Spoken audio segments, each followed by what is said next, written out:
ఇప్పుడే కరకరలాడే మసాలా పకోడీ అయితే రెడీ అయిపోయింది. ఈ మసాలా పకోడీ కూడా ఆర్డర్ ఉంది ఇవాళ, అది కూడా ప్యాకింగ్ చేయాలి. ఇప్పుడే పకోడీ అయితే రెడీ అయిపోయింది.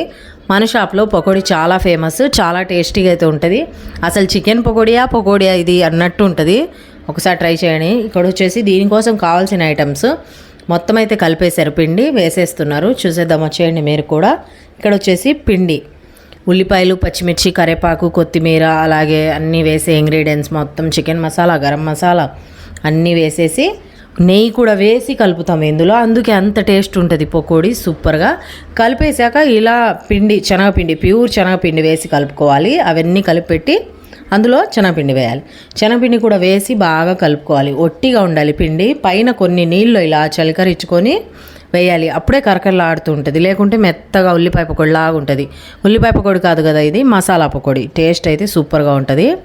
ఇక్కడ వచ్చేసి ఒకసారి పకోడీ చేసే ప్రాసెస్ కూడా పెట్టాను. మీరు మళ్ళీ చేయాలంటే కామెంట్ చేయండి, వీడియో పెడతాను. ఇక్కడ వచ్చేసి పకోడీ వేసేసారు, రెడీ అయిపోయింది. తీసేయాలి. ఇలాగా మంచి కలర్ వచ్చినప్పుడు తీసాక కొద్దిసేపటికి పకోడీ అయితే కరకరలాడుతూ ఉంటుంది, ఎమ్మటి లేకుండా. ఓకేనా, సిమ్లో పెట్టుకొని బాగా ఉడకబెట్టుకోవాలి. ఎక్కువ మంట పెట్టకూడదు పకోడీకి, ఆయిల్ అంతా పొంగిపోయిద్ది. ఓకేనా, బాయ్.